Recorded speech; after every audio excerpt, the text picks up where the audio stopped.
you want to know why self-discipline is actually self-love, stay tuned. Hi, my name is Whitney Q and welcome to my channel. Yes, welcome to my channel. Here we talk about personal development, good vibes, how to better yourself, living your best life, and also some vlogs here and there. So if that is the sort of thing that you like, please hit the subscribe button below. Today, we've actually entered into the month of February. So it is February, the month of love. I can't sing, but we are in February, the month of love. And to me, the greatest love of all, shout out to my girl Whitney Houston. I was actually named after Whitney Houston. Fun fact. But I digress. The month of love, the greatest love of all is self-love. I am always screaming self-love, self-love, self-love.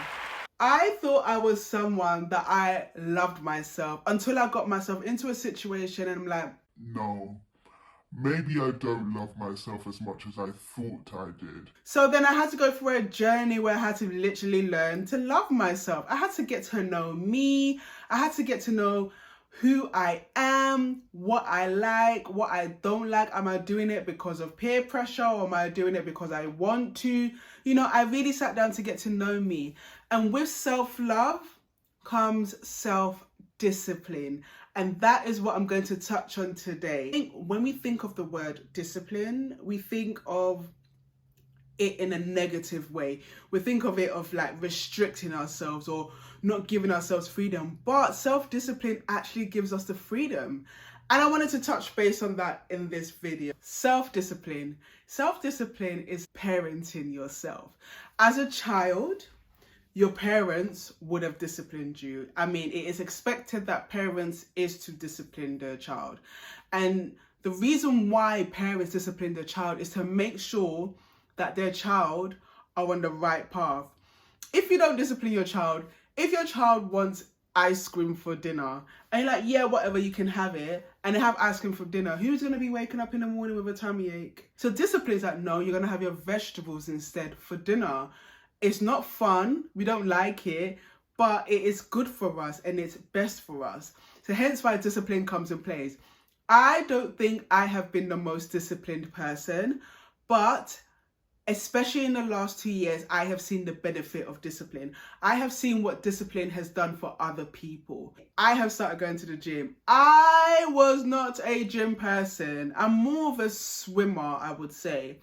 But I was not a gym person. And I'm going to say the first 2 weeks were really, really hard. But I literally had to get up and just go. And I was just like, ugh, I don't want to do this. And I started in the festive season, right in the middle of December, when we're all partying and eating and drinking. That's when I decided to take the gym seriously. And I thought, if I can do the gym around this time during the festive season, I can definitely do it in January when everybody tends to go to the gym. It's just an act of showing up. And then coincidentally, I started reading a book at the beginning of this year called Atomic Habits. This book is all over TikTok, it's all over social media, Instagram, you name it, it's there.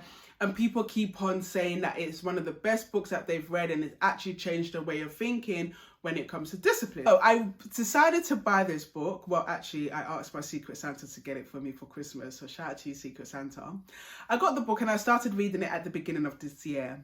And my goodness, did it not change the way I think towards doing good things for yourself, for your future self, and even for yourself now. It's by James Clear and it's absolutely amazing. And it is basically giving you tools to exercise the muscle of self-discipline.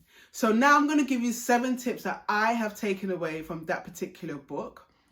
And what I have done in literally not that long, but I can see that I've done it in my life and how it's benefited me. Because basically you want a compound effect. You just do a little change that will have a big change in the future. I think there was an example in the book that if you take a plane from New York and you just slightly turn it by 1 degree, I think it said, instead of it going to LA, it will end up in San Francisco. Just that have changed the whole journey. So if you want to do a little bit every single day, a little bit every single day, and you're literally building the habit of showing up for yourself, hence self-discipline, that will then improve you. So the greatest love you can show yourself is self-discipline and showing up for yourself as much as you show up for others. I believe that we, especially firstborn daughters, if you're firstborn daughter, comment below. I see you. Firstborn daughters tend to be raised to just cater to other people and put themselves last. So it took a lot of unlearning for me personally to know that I need to put myself first and I need to show up for myself as much as I show up for other people. Anyway, let me get into the 7 tips of self-discipline, which would then lead onto self-love, and then you can actually truly love yourself, okay? Let's get into it. Number 1, write down your goals. There was a study from Harvard University students in the 70s, and I think 3% of the graduates wrote down their goals. 10 years later, they then approached all the graduates, and those 3% of the graduates that wrote down their goals were more successful than the rest of the graduates. Write down your goals. Write it down. It's scary. Write it down. Be very specific about it. Write down your goals. Have it somewhere that you can see it every single day to remind you what your goals are. For me personally, I have basically done a vision board and made it the wallpaper on my phone. So in the morning when I don't feel like going to the gym and I look at my phone and I see that body that I want, I will end up going to the gym. I will just go. I will go because I know little by little I can get there. It's not something that's going to happen overnight. So write down your goals and be very, very specific about them. Number 2, set very small goals. I mean, you can be very ambitious. You can say what you want to do in terms of that big goal. But as I said, how are you going to get there? So set those small goals. If your goal is to lose 20 kilos of your weight, just set a goal that I'm going to lose 1 kilo this month. Then you can set another goal. Okay, next month I'm going to lose 2 kilos. How are you going to do that? You literally set small goals, obtainable goals, because that is what's going to keep you going. It's kind of like the snowball effect. Like it starts off small, then it gets really big, and before you know it, you've actually achieved the overall goal. So make sure that your goals are bite-sized. It is obtainable. You can do it. It's achievable. It's something that you can do quite easily, or you can just basically see it. You can see the end of the tunnel. So make sure you set small goals. Number 3, start prioritizing yourself. Start putting yourself first. So how I've done this personally is that I've made the mornings mine. The mornings are mine for me to do what I need to do to achieve. So if it's working on my YouTube channel, I'll be doing it first thing in the morning, knowing that the first thing that I've done in the day is literally prioritize myself. If it's going to the gym, I go to the gym in the morning. I prefer going to the gym in the morning because it's much more quieter. The machines are free. And I just feel like gym people in the morning have etiquette. Like, we put the weights back. Guys, gym people in my gym, the ones that go in the evening, oh my gosh, it's a mess. So I just prefer to go in the morning. So start prioritizing yourself. Go into your diary, start blocking time out for yourself. I previously mentioned Whitney Wednesdays. This is something that I started a couple years ago. I didn't know what I was doing at the time. I just knew that I needed a day for myself or an evening for myself. And that was me actually prioritizing myself and putting things in the diary saying that how on Wednesdays I need to do something nice for myself. It could be anything at all, but that's me doing something for myself and not for anyone else. If you're enjoying this video, please be sure to subscribe below. Comment on what you think self-discipline and self-love is. Let's have a conversation. Let's keep it going. Let's become better. Number 4, identify your weakness. So if you're trying to eat clean and you know that you just want to have like just a snack that is not so good for you, take that snack out of your environment. Take it out, take it out, take it out, take it out. At home, I don't have any snacks or anything that is going to tempt me. I remember I had my viewing party and I bought loads of snacks and sweets. When everybody was leaving, I said, please, everybody, I don't want any of these snacks here. I don't want it. I don't want it because I know I'm weak. I know if it's around, I'm going to finish it. I'm going to eat the sweets. I'm going to eat all the chocolates. I'm going to eat. There was one time I had chocolate from Norway. They're like literally so nice. Stephanie got these chocolates for me from Norway. I have no self-control. I can eat a whole bar in one day, literally. And there was one time I woke up at midnight wanting this chocolate. How can I be inhaling chocolate at midnight? That's obviously my weakness. So no, there's no chocolate here.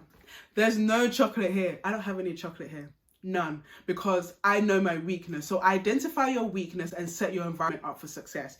Set your environment up. Like, I've got post-it notes all around my room just to remind me of what it is that I'm trying to achieve. So just identify your weakness. Get that out. Know, acknowledge it. Don't shame yourself for it. Acknowledge it and be like, how can I get this weakness out of my, like, how can I avoid falling into temptation when it comes to this weakness, you know? Because self-discipline is something that you have to, like, literally exercise. And if you have a bad day, it doesn't mean that you're the worst person in the world and woe is you and you, no. Literally, just know yourself. That's what I'm saying. It's very important to understand yourself and know yourself, and then put things in place so that you will not fall into the trap of just having that chocolate at midnight. Oh my gosh, it's so embarrassing. I can't believe I'm telling you guys this. Number 5, show up. Be consistent. They always say consistency, consistency, consistency. In Atomic Habits, there was this example of a photography class, and the professor split the class into 2. Group A was told that they need to produce one photo, the perfect photo, with the best lighting and whatever it is that was required. They just needed to do one photo. So that was Group A. And Group B, in order for them to pass, they had to just produce as much photos as possible. So Group A was essentially quality and Group B was quantity. Now, at the end of the year, Group B came up with the best type of photography compared to Group A.